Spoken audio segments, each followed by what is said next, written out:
Magandang araw mga kaibigan. Sa mga gustong mag-DIY ng LAN cable, nag-uumpisa, gusto matuto, sundan lang po ito. Ito po ay Cat 6 pang outdoor. Yan po, yan. Okay. Ibalatan po ito. Binalatan ko na. Yan. Tapos ito po.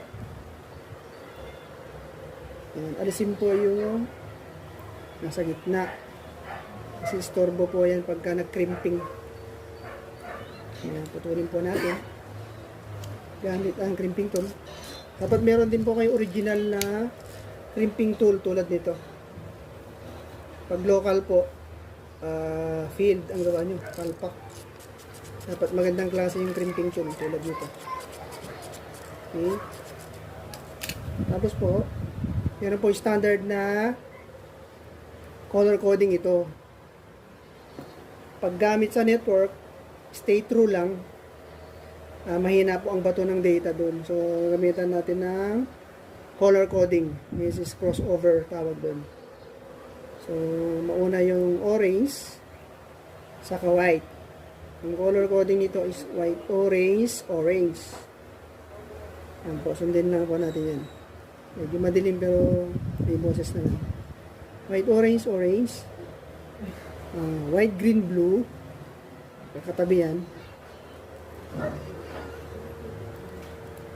Dito mabilisan. Pag mabilisan, palpa. White, green, and blue magkatabi.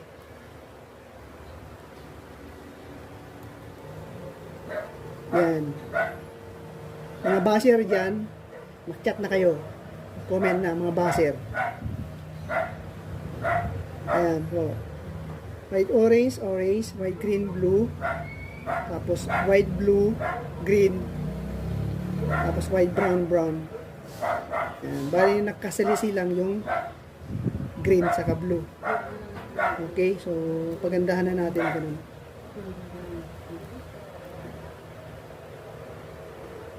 Tapos pantayin.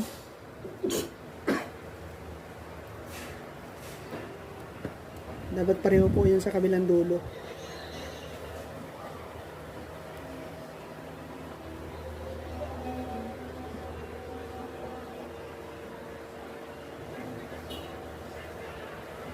Iwasan po natin magmadali kasi pag nagmamadali, karamihan palpak. Ayan.